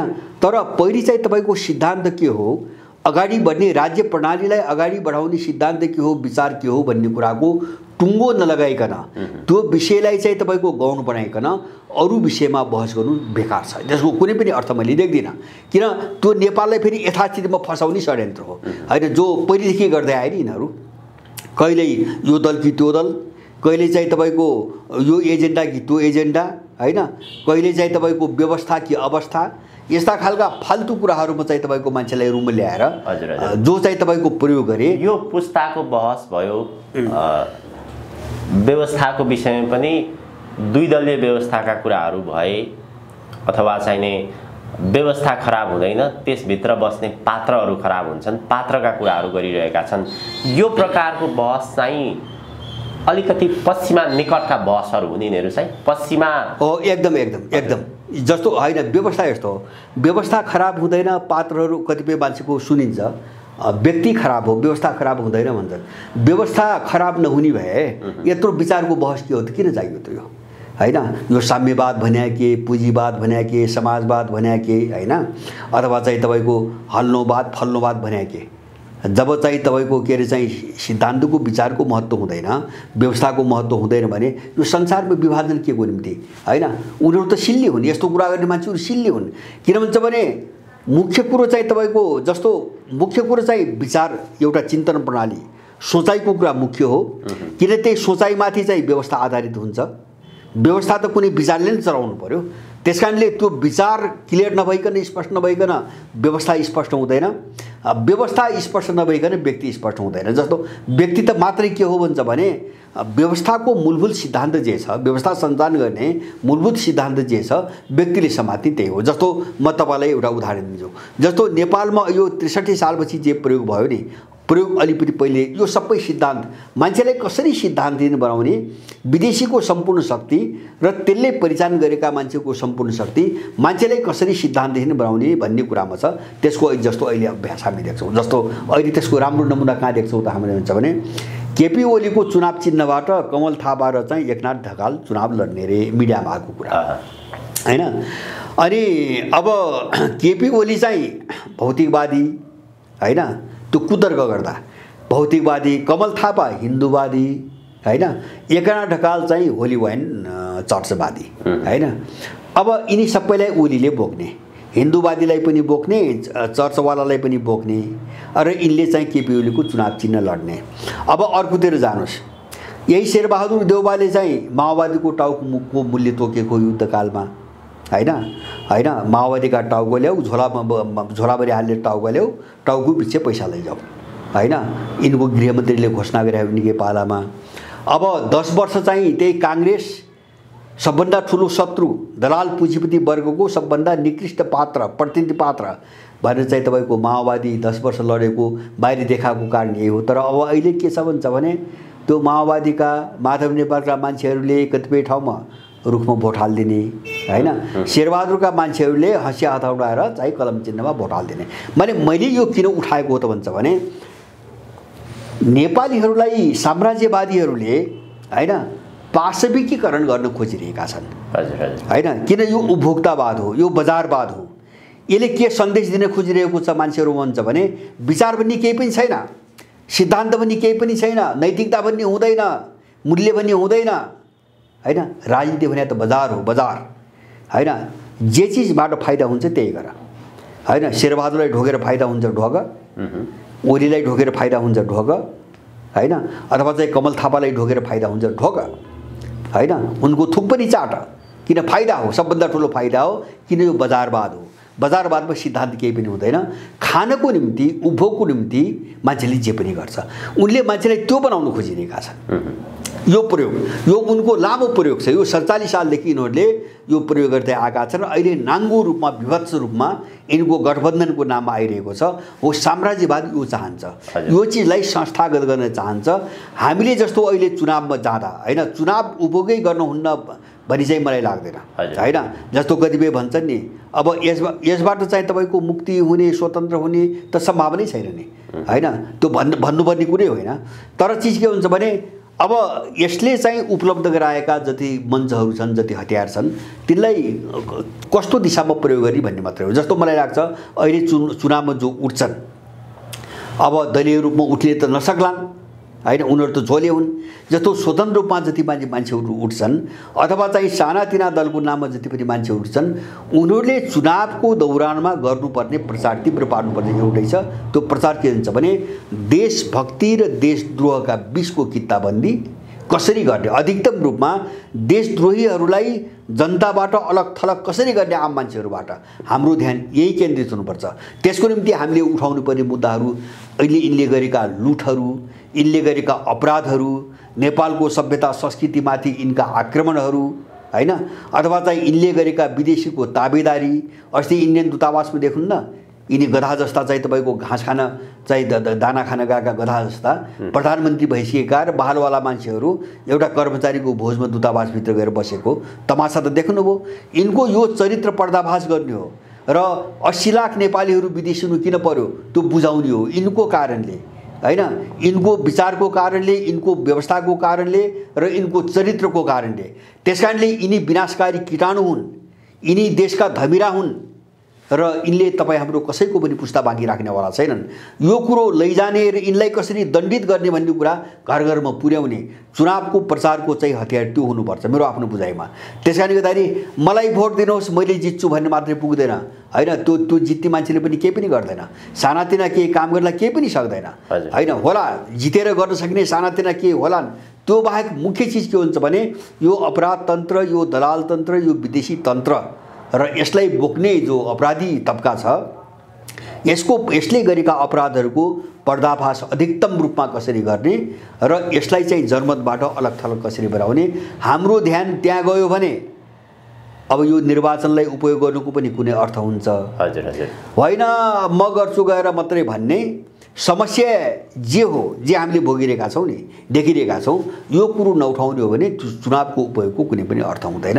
मैले त्यो कोणबाट यसको चाहिँ कुनै पनि औचित्य देख्दिनँ। दुईटा अन्तर्राष्ट्रिय शक्तिहरू नेपालको सन्दर्भमा यहाँले भन्नुभयो अमेरिकाको रुचि इन्ट्रेस्ट चाहिँ प्रष्ट देखियो चुनावतिर लैजाने सकेसम्म अहिलेको पछिल्लो उपलब्धिलाई संस्थागत गर्ने अमेरिकाहरूको त्यो इन्ट्रेस्ट देखियो। चीन र भारतको इन्ट्रेस्टको विषयमा नेपालको सन्दर्भमा अझ पनि प्रष्ट नभएको हो कि यो दुईटा शक्तिहरूले पछिल्लो समयको घटनाक्रमहरूलाई हेर्दा के सङ्केत गर्छ नेपालमा चुनावै होस् भन्ने चाहन्छ कि अथवा नेपालको कोर्समा केही उसले गृह कार्य गरिरहेको छ। पछिल्लो उसको सङ्केतहरूले के प्रश्न गर्छ? भने जस्तो चिनियाहरू यो व्यवस्थाको पक्षमा पहिलेदेखि छैनन्, तर उनीहरू बोल्दैनन्, कुरो त्यति मात्रै हो, उनीहरू बोल्दैनन्। तर उनले भन्नुपर्ने ठाउँमा भन्नुपर्ने व्यक्तिहरूलाई अथवा सङ्केत दिनुपर्ने मान्छेहरूलाई काफी रूपमा दिँदै आएका छन्। किन भन्छ भने नेपाललाई यस्तो बनाउने नै यही व्यवस्था प्रणाली हो र यससँग जोडिएको राजनीतिक घटनाक्रम हो भन्ने कुरो सबैले उनलाई थाहा छ। अब इन्डियाको चाहिँ तपाईँको यो पछिल्लो कालको स्थिति के हो भन्छ भने यद्यपि यो व्यवस्था ल्याउन यी मान्छेहरूलाई सत्तामा पुर्याउन र प्रयोग गर्नुको निम्ति यदि प्रत्यक्ष रूपमा सबैभन्दा ठुलो भूमिका छ भने त्यो इन्डियाकै हो हैन। जस्तो माओवादीलाई 10 वर्ष पालेर अब त्यत्रो नेपालमाथि आक्रमण गराउने र उसलाई सबै स्रोत साधन जुटाउनेदेखि लिएर गणतन्त्र, धर्मनिरपेक्षता आदि इत्यादि सबै घोषणा गर्नुको निम्ति एउटा सहयोगी भूमिका खेल्ने सबै इन्डियाले गर्दै आएको हो। तर अब यो यति गरेर चाहिँ तपाईँको उनीहरूको चाहिँ नेपालभित्रको चाहिँ भूमिका जस्तो खालको बन्यो पछिल्लो कालमा, त्यसबाट उनीहरू चाहिँ अलिकति आतंकित हुँदै गएको स्थिति छ। किन भन्छ भने उनले अहिले के देखे, के महसुस भयो भन्छ भने हाम्रै मुख्य भूमिकाको कारणले नेपालमा यो परिवर्तन भयो, यिनी सबैलाई सत्तामा ल्याइयो, राजा पनि फाल्यो हैन। पश्चिमाहरूका जस्तो धर्मनिरपेक्षता संहिताका एजेन्डामा पनि सहमति जनाइयो हैन। तर इन्डियालाई राजा फाल्ने बाहेक उसको अर्को एउटा मुख्य मुद्दा थियो बारबुदेका पछाडि नागरिकता ऐन हैन। त्यो उनले चाहिँ तपाईँको माग गरे बमोजिम संविधानमा सामेल भएन। उनले माग गरे बमोजिम, उनको माग अलि अर्कै थियो। त्यसकारणले त्यो मात्रै भएन कि नेपालको भूराजनीतिभित्र इन्डियनहरूको जो चाहिँ पोजिसन थियो त्यो पहिलो नम्बरको पोजिसन तेस्रोमा पुग्यो। उनीहरू चाहिँ आफैले पनि भनिरहेका छन् अब प्रत्यक्ष चाहिँ तपाईँको एउटा टक्राउने शक्तिको रूपमा अमेरिका र चीन अगाडि आए, हामी चाहिँ धेरै पर चाहिँ तपाईँको धकेल्यौँ हैन, हामी चाहिँ किनारामा धकेल्यौँ। अब यस्तै स्थिति हो भने हामीलाई यस्तै धेरै असर गर्न सक्छ, अब पुनर्विचार गर्नुपर्छ भन्ने पङ्क्ति इन्डियामा ठुलो छ, अहिले धेरै ठुलो छ। त्यसकारणले उनीहरू जस्तो अहिले देउबाको चाहिँ दिल्ली भ्रमणको बेला पनि मैले सुनेको सरकारी तहबाट आधिकारिक त होइन तर आदित्यनाथको तर्फबाट चुनाव के को निम्ति भन्ने खालको अलिकति शेरबहादुर देउवाका अगाडि प्रश्न गर्न लगाइएको सम्म मैले सुनेको छु। के को निम्ति हो चुनाव हैन, के हुन्छ त्यो गरेर आदि इत्यादि कुराहरू। र चुनावभन्दा इन्डियनहरूको प्राथमिकता अरू के चिजतिर छ। हुन त यस्तो भन्नुको अर्थ अब चुनाव अहिले चाहिँ जरुरी छैन भन्नुको अर्थ अब नेपालप्रतिको अथवा यो व्यवस्थाप्रतिको इन्डियन र चिनिया धारणा एउटै हो भन्न हुँदैन, त्यो गलत हुन्छ। तर इन्डियनहरू के चाहन्छ हुन्छ भने एउटा चाहिँ यही व्यवस्था अगाडि बढेपछि आफू जो चाहिँ खस्किँदै गए यसबाट जोगिनको निम्ति पनि उनीहरूले अलिकति पुनर्विचार अथवा चाहिँ समीक्षा गर्नुपर्ने स्थिति आएको छ एउटा। र दोस्रो उनको अर्को कोण के हो भन्छ भने अर्को कोण अब चुनाव भएन भनेपछि एक खालको अराजकता फेरि हुन्छ हैन। नभए पनि समस्या त हुन्छ, भए पनि समस्या हुन्छ, यो व्यवस्था संस्थागत हुने खतरा बढ्छ। अब नभए पनि एक चरण चाहिँ अराजकता पैदा हुने खतरा बढ्छ।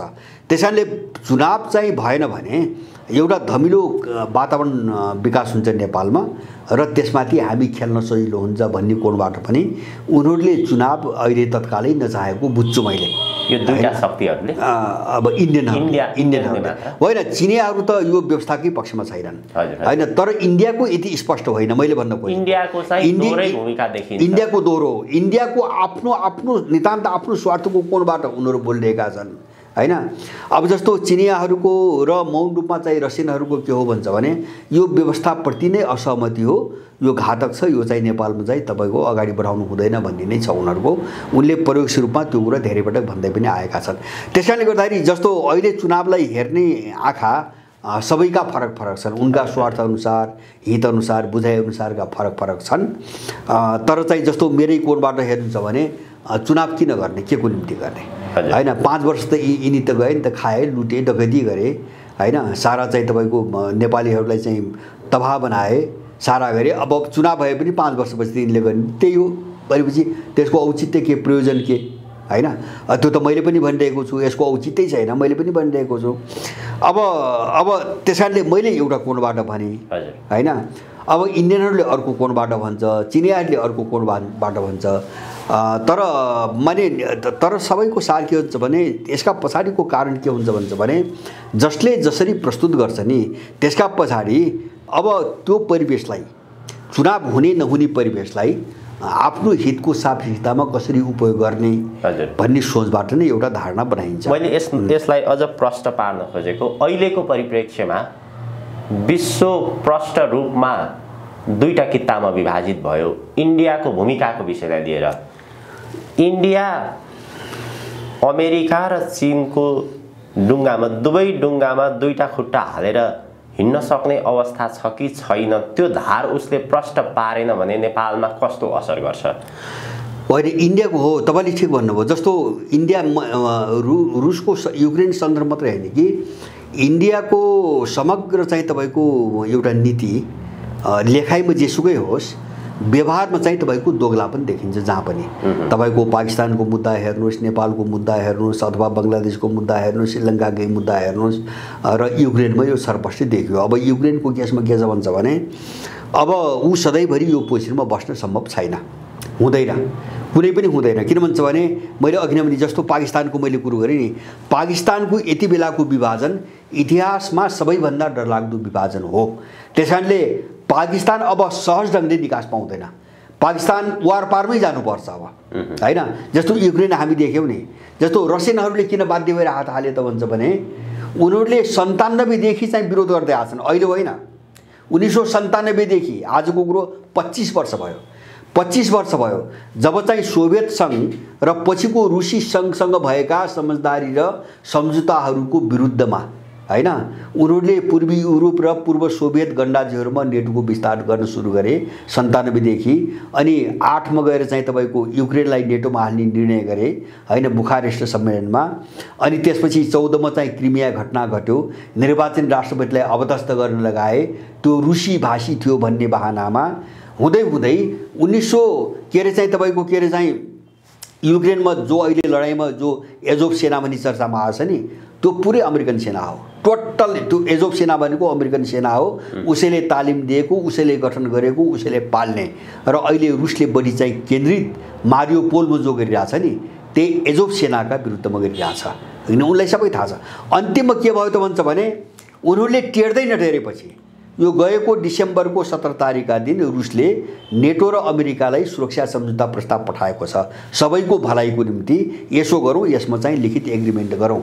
तर नेटोले पनि उडायो, अमेरिकाले पनि उडायो। यो सम्भव छैन भने त्यसपछि हात हालेको छ रुसले बाध्य भएर। किन भन्छ भने नत्र उसको घेराबन्दी भइसकेको छ, रुसको घेराबन्दी भइसकेको छ।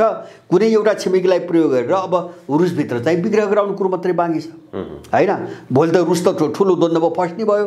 त्यसकारणले त्यो सबै लक्षण स्पष्ट रूपमा बाहिर आइसकेपछि रुसले कारबाही गरेको छ। अब समस्या यो हैन, अब समस्या यो हो मैले भन्न खोजेँ जसरी रुस चाहिँ अब स्पष्ट रूपमा नआउने हो भने अब आत्महत्याको बाटोमै जानुपर्छ भनी टुङ्गोमा पुगेर आयो नि हैन। छदमा र त्यो दोगलापनले त चलेन, काम चलेन। इन्डियाको हालत पनि त्यही हो। अब यो मलाई लाग्छ 1-2 महिना यो वातावरण यसै गरी चल्ला, तर इन्डियाले एउटा किता लिनै पर्छ, एउटा किता लिनै पर्छ। अब कुन किता लिन्छ त्यो म भन्न सक्दिनँ, तर त्यहाँ अहिले इन्डियाको चाहिँ तपाईको मिडिया हेर्ने हो भने अहिले अमेरिकाका विरुद्धमा जनमत एकदमै जब्बर बन्दै गएको छ। जस्तो त्यहाँका रिटायर आर्मीका जनरलहरू, विश्लेषकहरू, बौद्धिक मान्छेहरूको सम्पूर्ण चाहिँ जोड कहाँ छ भन्छ भने युक्रेनलाई यस्तो बनाउने चाहिँ पूर्ण रूपमा अमेरिका हो र अमेरिकासँग जो मिल्यो त्यसको सर्वनाश भयो भनी युक्रेनबाट बुझ्नुपर्छ। किन अमेरिकाले संसारका सबै देशलाई त्यही गर्दै आछ, जहाँ अमेरिका टिक्यो त्यो चाहिँ तपाईको सिद्धियो हैन। अब त्यो भएको हुनाले अब त्यसको दबाब पनि इन्डियन सत्तामा परिरहेछ अहिले हैन। जनमत एकातिर ढल्किरहेछ, त्यसमा पनि रुस उसको परम्परागत एउटा मित्र देश, सहयोगी देश हैन। इन्डिया झन्डै चाहिँ हिजो अमेरिकाले पाकिस्तान प्रयोग गरेर इन्दिरा गान्धीकै पालामा पाकिस्तान प्रयोग गरेर इन्डियालाई सिद्ध्याउनुको निम्ति जति खेल खेल्यो त्यसबाट सबै जोगाउने त्यही सोभियत सङ्घ हो, त्यो त इन्डियनहरूलाई थाहा छ। त्यसकारणले रुसका विरुद्धमा उभिन मैले सम्भव देख्दिनँ हैन। अब त्यसले रुससँग सम्बन्ध फाट्ने मात्रै होइन, इन्डियाको एसियामा अलग थलग हुन्छ र यो डरलाग्दो खतरामा पर्छ। जस्तो चीन, पाकिस्तान एकातिर चाहिँ यी अहिले यही पाकिस्तानको सत्ता चाहिँ टिक्यो भने होइन। पाकिस्तान एउटा खतरा भएर आयो अहिलेसम्म त त्यही चीन र रुसले जोगाइदिएको इन्डिया हो अहिले पनि। नत्र पाकिस्तानसँग कतिपल्ट लडाइँ भइसक्यो, चीनसँग लडाइँ भइसक्यो, त्यो जोगाइदिएकै रुसले हो। त्यस कारणले गर्दाखेरि त्यो स्थिति आउने बित्तिकै इन्डिया फस्छ, नराम्रोसँग फस्छ होइन। यहाँबाट एसियाबाट पनि कर्छ र अमेरिकाले पनि छोड्दैन। किन अमेरिकाको एउटा निशाना त के हो भने बाहिर देखाउने पो चीन हो, त इन्डिया पनि त एउटा उदयमान शक्ति त हो। त्यसलाई छिन्न भिन्न नपारिकन त अमेरिकन मिसन त पुरा हुँदैन। अमेरिकनहरू पश्चिमाहरूको मिसन त जो उठ्न खोजिरहेका छन् सबैलाई ढालिदिने हो। त्यो ढाल्ने चाहिँ रणनीतिभित्र इन्डिया पनि पर्छ, यो उनीहरूले बुझेका छन्। त्यस कारणले गर्दाखेरि अहिले केही समयसम्म यिनीहरूको चाहिँ जो पश्चिमाभन्दा पनि विशेष गरिकन अमेरिकनहरूसँग जो साझेदारी बढ्दै गएको थियो 1990 पछि उनले अमेरिकनहरूले के गरे, पश्चिमाहरूले भन्छ भने ठ्याक्कै 47 पछि नेपालमा जे गरे सँगसँगै इन्डियामा त्यही गरे। त्यो मनमोहन भन्ने चाहिँ तपाईँको विश्व ब्याङ्कको कर्मचारीलाई ल्याएर अर्थमन्त्री, सोभियतसँग विघटन भयो होइन।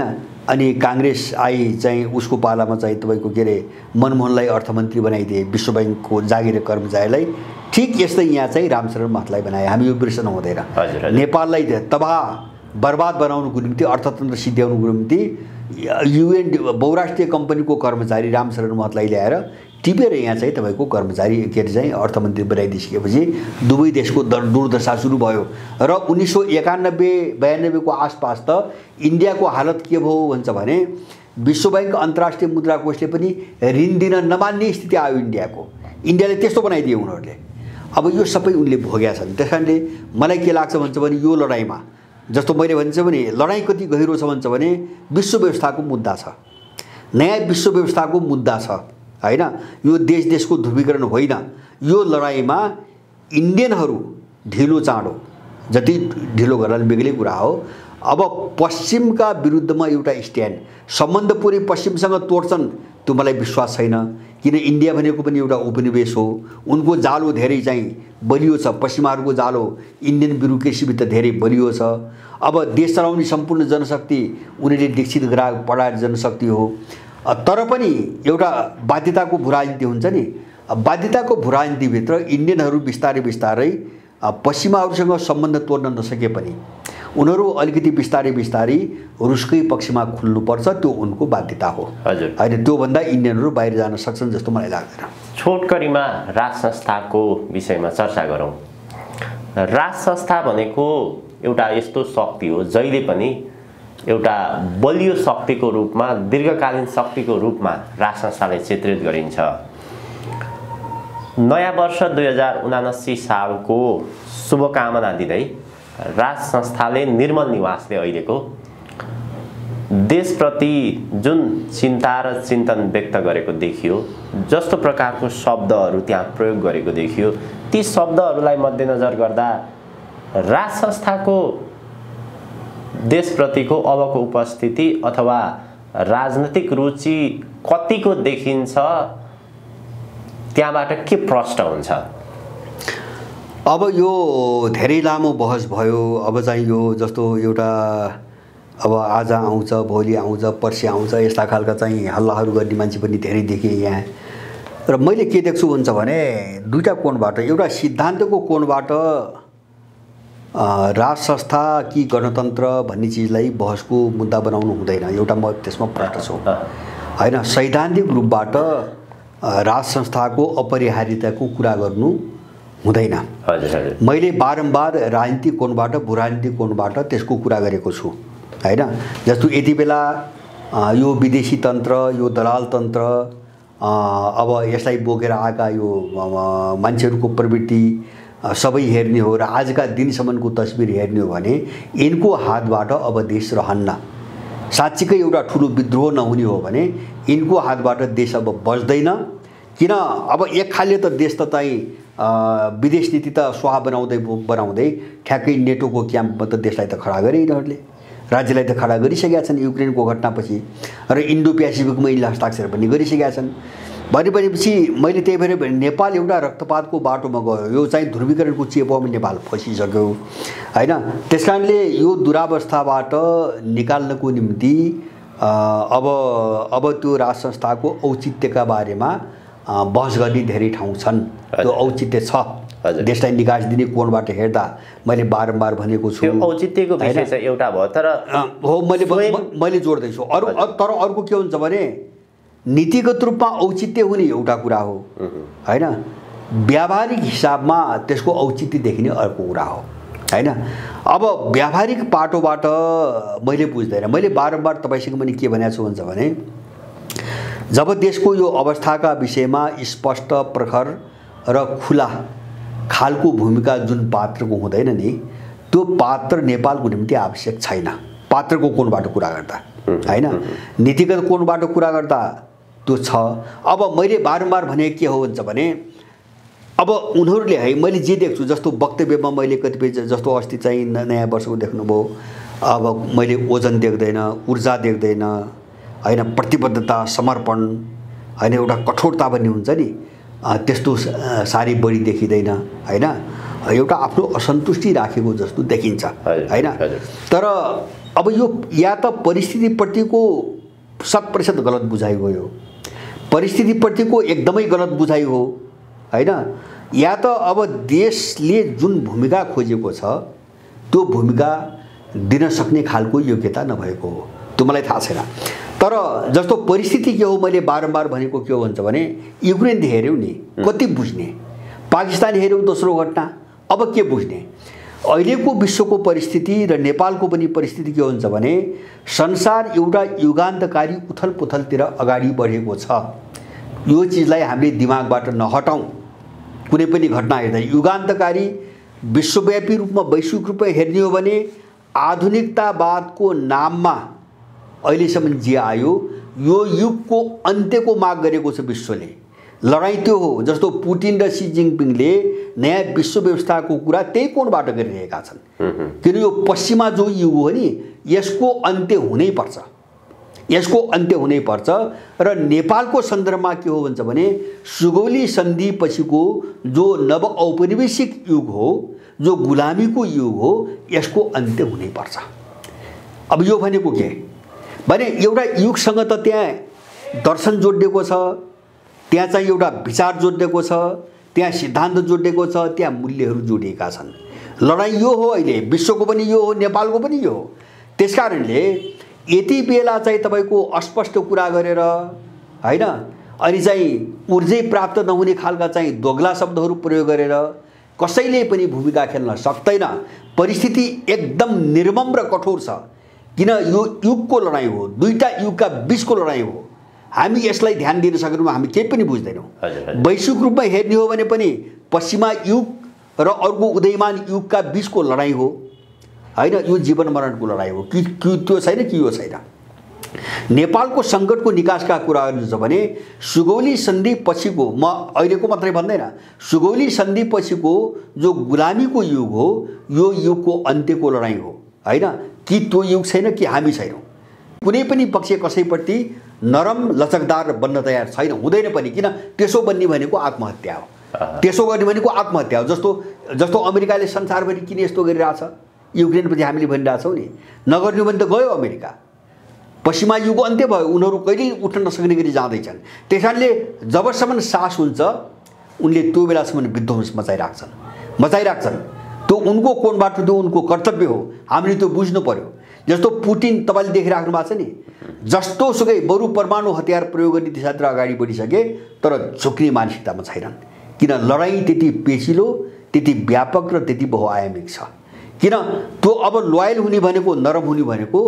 रसियनहरू सिद्धिने हो रुस सिद्धिने हो रुस मात्र होइन चीन पनि सिद्धिने हो नेपालमा त्यही हो त्यसकारणले राजाले कुरा गर्दा नेपालको ठ्याक्कै यही परिस्थिति हो नेपालको हो यसपट्टि चाहिँ तपाईको स्पष्टता छ कि छैन भूमिका त्यहाँ मात्रै खोज्न सकिन्छ अरू सबै झुट हो सबै भ्रम हो हैन यहाँ चाहिँ तपाईको मैले तपाईलाई पनि कन्याएर उलाई पनि कन्याएर उलाई पनि कन्याएर मेरो विरोधी कोही नहोस् हैन परिस्थितिले चाहिँ तपाईको किताबन्दीको माग गरिरहेछ हैन अब कि त्यो कि योको माग गरिरहेछ अनि तपाईँ चाहिँ दुनियाँभरि जति वरिपरि छन् सबैलाई चाहिँ खुसी पार्ने कुरा गरे माने जसले सबैलाई खुसी पार्न सक्छ नि त्यसले कसैलाई पनि खुसी पार्न सक्दैन त्यसले एउटाको पनि चित्त बुझाउन सक्दैन त्यो फसेरै सिद्धिन्छ त्यसकारणले गर्दाखेरि मैले भने नि यो सबै चीज बुझेर अब खुलेरै भूमिकामा चाहिँ आउने हो भने त्यसको औचित्य छ। मैले अहिले पनि भन्छु भूराजनीतिक कोणबाट औचित्य छ, औचित्य सकिएको छैन भन्ने कुरा त यत्रो वर्ष त हामीले हेरिसक्यौँ नि। तपाईँको राज संस्था जाने बित्तिकै देश कहाँ पुग्यो, देश कहाँ पुग्यो, यो यो यो यो त हामीले व्याख्याइराख्नु पर्यो त होइन। तर यो हिजोको कुरा भयो। सैद्धान्तिक दृष्टिकोणले बहस गर्दाखेरि नेपालको आवश्यकताको विषयमा कुराकानी गर्दाखेरि एउटा दीर्घकालीन शक्ति हो राज संस्था, तर अहिलेको परिप्रेक्ष्यमा विश्व भू राजनीतिमा राज संस्थाले आफ्नो किता क्लियर गर्नु पर्यो। एकदम जस्तो राज संस्थाको औचित्य सकिएको रहेनछ नेपालमा, त्यो हिजोको कुरा भयो। किन यिनको सत्ताले त्यो बुझायो होइन, यस्तो निकृष्ट व्यवस्थाले त्यो अनुभूति गरायो, सबैलाई बुझायो। तर चिज के हो भन्छ भने तपाईले भने जस्तो अहिलेको समग्र विश्वको जो परिस्थिति छ, नेपालको जो परिस्थिति छ, अब यसभित्र आफूलाई राखेर चाहिँ आफ्नो भूमिकाको व्याख्या पुनर्व्याख्या अथवा चाहिँ आफ्नो भूमिकाको खोजी गर्ने कि नगर्ने मेरो कुरो हो होइन। नगर्ने हो भने जस्तो एक थरीले भन्छ नि, एक थरीका सुन्छु मैले सडकमा होइन, राजा आएपछि सबै चिज हुन्छ भन्छ भने बिल्कुल फजुलको कुरा हो त्यो, बिल्कुल वाहियात कुरा हो होइन। जस्तो राप्रपाका ग्याङहरू त्यस्तै देख्छु मैले, बाहिर सडकमा त्यस्तै देख्छु, राजा आऊ देश बचाऊ होइन। यिनी के हुन् भन्छ भने यिनी मौका छोपेर चाहिँ राजाको नाम लिएर चाहिँ सत्तामा जाने खानी सपना देख्ने मान्छेहरू हुन् होइन। राजा आएर मात्रै देश बच्दैन, देश बस्ने कहाँ हो भन्छ भने त्यो आउने राजाको भूमिका के भन्ने कुरामा देश बस्ने हो। त्यसकारणले त्यो भूमिकाको निम्ति आफूलाई तयार पार्नुपर्छ, आफूलाई पुनर्परिभाषित गर्नुपर्छ र विश्वको समग्र प्रवृत्तिसँग आफूलाई जोड्नुपर्छ। मैले भूमिकाको कुरा भन्दा बारम्बार यही चिजलाई उठाइरहेको छु। त्यसकारणले यति बेला भूमिकाविहीन कुनै पनि पात्रको हामी परिकल्पना नगरौँ जसको कुनै पनि भूमिका हुँदैन, चाहे तिनी बेबी किङका नाममा आउन्, चाहे तिनी सेरेमोनियल किङका नाममा आउन् होइन, केही अर्थ छैन त्यसको। किन भन्छ भने हामी फेरि चाहिँ पात्र बोक्ने गल्तीमा नफसौँ जसको कुनै भूमिका हुँदैन। देशको चाहिँ यो सङ्कटप्रति जसको कुनै भूमिका हुँदैन, जस्तो अहिले सेना देख्छौँ नि होइन, यस्तो चाहिँ तपाईँको वाहियात सेना किन चाहियो देशमा होइन। सरकारको आदेशअनुसार काम गर्छौँ होइन, यस्तो झोले सेना किन चाहियो, देश डुबिरहेको छ होइन, देश कहाँनिर चाहिँ तपाईँको आगोमा बल्छ भन्ने स्थिति आइसक्यो, अनि तमासे भएर चाहिँ हेरिरहेको छ। अहिलेको सेना जस्तो संवैधानिक परिबन्धमा बाँधिने त्यो प्रकारको राज संस्था आयो भने मैले औचित्य देख्दिनँ होइन, मैले कुनै औचित्य देख्दैन, मेरो आफ्नो बुझाइ होइन। जस्तो संवैधानिक भन्ने अनि सरकारले निर्णय गर्ने राजा मैले भने त के हो भन्छ भने हुन त त्यो जनमत विरुद्ध अथवा सरकारै उसले चलाउने भन्न खोजेको होइन, तर व्यक्तिगत रूपमा चाहिँ देशको जो दुरवस्था छ नि होइन, यसलाई समाधान गर्नको निम्ति आफूले सक्ने ठाउँमा सक्रिय भूमिका खेल्ने गरी आफूलाई चाहिँ तपाईँको परिभाषित गर्नुपर्छ, सक्रिय भूमिका खेल्ने गरी होइन। सरकारको उसले चलाउने होइन त, उसको सक्रिय भूमिका त कुनै क्षेत्रमा हुनसक्छ नि, जस्तो सुरक्षामा हुन्छ कि विदेश नीतिमा हुन्छ कि न्याय क्षेत्रमा हुन्छ कि अर्को क्षेत्रमा हुन्छ कि। माने अब त्यो ढङ्गको चाहिँ सोच नबनाइकन मलाई लाग्छ यिनी यसले कस्तो, जस्तो यही राज संस्थाको कुरा अब त कस्तो हुन थाल्यो भन्छ भने अब यो 2 वर्ष भएको 2-3 वर्ष भएको मैले कहिले चाहिँ छठपछि त आउने भयो भन्छ, कहिले चाहिँ तपाईँको तिहारपछि आउने भयो भन्छ, कहिले चाहिँ अब भोलि पर्सि यति 3 गते चाहिँ सारा नारायणमा लग्दैछौँ तयारी भइसक्यो भन्छ। यस्ता बहुला कुरा गरिकन अब त्यो मुद्दाप्रति नै वितृष्णा पैदा गराइरहेका छन् एक थरी मान्छेहरू होइन। अब किन भन्छ भने त्यसको पनि त एउटा चाहिँ तपाईँको सान्दर्भिकता त हुन्छ नि, समयको एउटा सीमा हुन्छ। सधैँभरि यस्ता थाङ्ने कुरा गरेर होइन, यस्ता थाङ्ने कुरा गरेर त मान्छेको जीविका त चल्दैन, राजनीति त चल्दैन। त्यस कारणले यो हुँदा यस्तै गरिकन यो च्याप्टर नै बन्द हुने खालको चाहिँ परिस्थिति बन्दै जान थाल्यो नेपालमा, मैले त्यस्तो देख्छु। हजुर, कार्यक्रम हामी लगभग कार्यक्रमको अन्त्यतिर छौँ। केही वर्ष अगाडि अथवा केही महिना अगाडि भनौँ न, राष्ट्रिय प्रजातन्त्र पार्टी राप्रपामा राजेन्द्र लिङ्गदेन विजय हुनुभन्दा अगाडि नेपालको समग्र परिवर्तन अबको आवश्यकता हामी आन्दोलन मार्फत नै जानुपर्छ, एउटा ठुलो जनआन्दोलन मार्फत नै परिवर्तन खोज्नुपर्छ र त्यो परिवर्तन भनेको 62-63 को परिवर्तनलाई विस्थापित नगरिकन नेपालले मुक्त पाउँदैन, नेपाल वास्तवमा यो अन्तर्राष्ट्रिय शक्तिबाट मुक्त हुँदैन भन्ने आवाज त्यो प्रकारका कार्यक्रमहरू प्रबल रूपमा हुँदै आएका थिए। तर राजेन्द्र लिङ्गदेन विजय भइसकेपछि अलिकति धार परिवर्तन भयो। चुनावबाट पनि अबको निकास दिन सकिन्छ। राजेन्द्र लिङदेन अथवा राष्ट्रिय प्रजातन्त्र राप्रपाको जे सैद्धान्तिक अडान छ त्यो अडान चाहिँ चुनावी माध्यमबाट पनि परिपूर्ति गर्न सकिन्छ। अलिकति लहर लोकप्रियता त्यतातर्फ देखियो।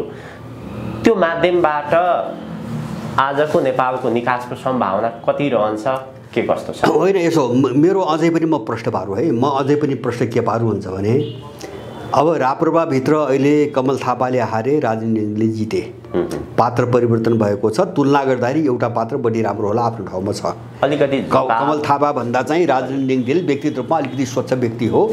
अब त्यसमा चाहिँ केही विवादको कुरा भएन। तर मैले भन्न खोजेको चिज के हो भन्छ भने राजेन्द्र लिङदेनको अहिले चाहिँ नेतृत्वको पार्टी जुन जगमा उभिएको छ अथवा उसले जे बोकेको छ त्यो सबै कमल थापाले तयार पारिदिएको चाहिँ चिज हो। त्योभन्दा नयाँ चिज केही पनि छैन हैन। जस्तो प्रजातन्त्रको मान्यता, नवउदारवाद हैन, प्रजातन्त्र, मानव अधिकार, जति फाल्तु कुराहरू हामी नेपालमा सुन्छौँ नि, साम्राज्यवादका यिनी विषाक्त विषका पुडियाहरू जति सुन्छौँ नि, जो कमल थापाले तयार पारेर राप्रपा गठन गरिदिएका थिए, अब त्यो एउटा चिज पनि राजेन्द्र लिङले छोडेको मैले सुनेको छैन। अब बाँकी आयो चाहिँ मैले अघि नै उठाएँ, बाँकी कहाँ आयो भन्छ भने अब नेपालीलाई कहाँ घुमाउनु खोजिरहेछन् यिनीहरूले भन्छ भने पात्रको बहसमा, पुस्ताको बहसमा, शासकीय स्वरूपको बहसमा, व्यवस्था र अवस्थाको बहसमा यहाँ घुमाउनु खोजिरहेका छन्। हामी जोग्य नि यही हो हैन। जस्तो अब त्यही कमल थापाले बनाइदिएको घरभित्र बसेर हैन, अब त्यही विचार बोकेर राजेन्द्र लिङदेनले देश बनाउने कुरा गर्नु र त्यसमाथि विश्वास गर्नु जस्तो मूर्खता केही पनि हुँदैन मेरो आफ्नो बुझाइमा। मैले भने नि विश्व एउटा युगकै विरुद्धमा चाहिँ उथलपुथलको बाटोबाट गुज्रिरहेको छ। यिनी भाका विषाक्त होइन, राजेन्द्र यिनी मूल्य मान्यताले, यिनी सिद्धान्तले, यिनी विचारले, यिनी मूल्य मान्यताले देश बनिहाल्ने भए त देश त बनिहाल्थ्यो नि हैन। किन बनेन देश? आज हो र 7 सालदेखिको कुरा हो, तपाईँको 70 चाहिँ 72 वर्ष भइसक्यो, अहिलेको कुरा होइन। त्यस कारणले पात्रमा हामी अझै पनि नबल्झौँ। मेरो सबैलाई अनुरोध यही छ, पात्रमा नबल्झौँ, यो धोका हो। किन यस्तो धोका हामीले दर्जनौँ पटक खाइसकेका छौँ। त्यस कारणले चुनावबाट जाउन् वा आन्दोलनबाट बाटो जे अपनाए पनि हुन्छ हैन। कहिले चुनावै बाटो चाहिँ काम लाग्ला तुलनात्मक रूपमा, कहिले चाहिँ सडक आन्दोलनकै बाटो काम लाग्ला आफ्नो हैन। परिस्थिति अनुसार दुवै चिज प्रयोग गर्न सकिन्छ। तर त्योभन्दा मुख्य चिज हो भन्छ भने त्यो के को निम्ति, त्यो के को निम्ति? जस्तो चुनावमा भाग लिएर चाहिँ परिवर्तन गर्ने, के परिवर्तन गर्ने, के हो त्यो भनेको? सत्तामा जाने, नयाँ व्यक्ति सत्तामा जाने, अथवा सडक आन्दोलनबाट माओवादीले चाहिँ तपाईँको युद्धबाट परिवर्तन गरे होइन, के परिवर्तन गर्यो हैन? एमाले चाहिँ तपाईँको चाहिँ आन्दोलनबाटै आएको होइन, के परिवर्तन गर्यो?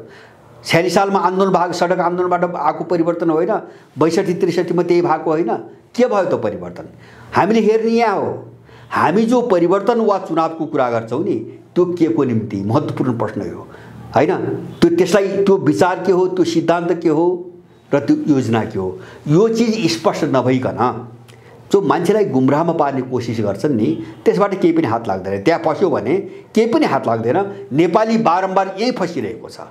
त्यसकारणले गर्दाखेरि त्यो सडक र चाहिँ तपाईँको चुनाव बहस यो होइन। बहस के हुन्छ भने बहस विचार तपाईँ अगाडि बढ्नुको निम्ति तपाईँ अगाडि गोरेटो त हुनु पऱ्यो नि त, बाटो त हुनु पऱ्यो नि।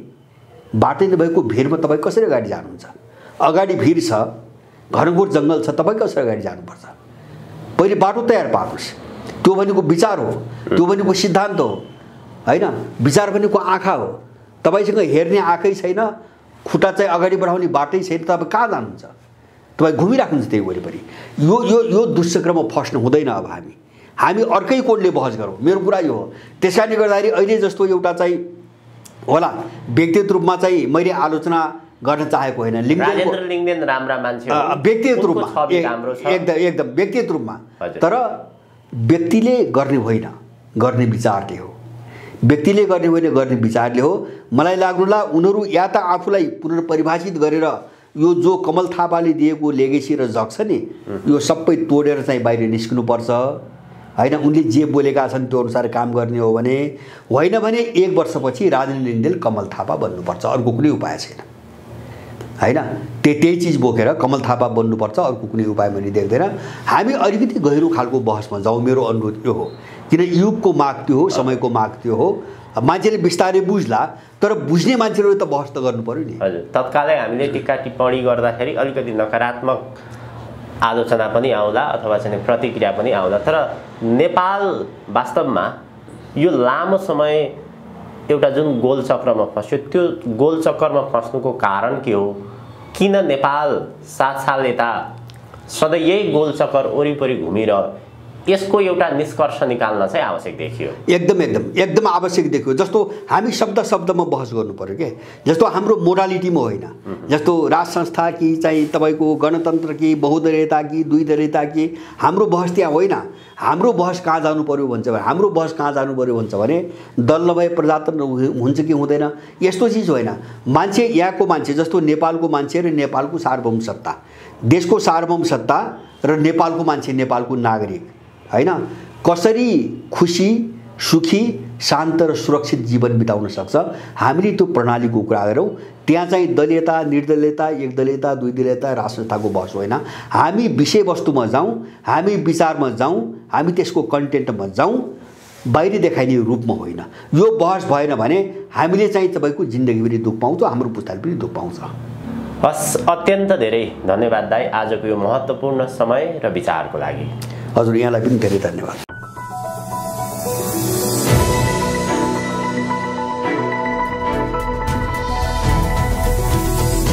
हिमाल अनलाइन टिभी।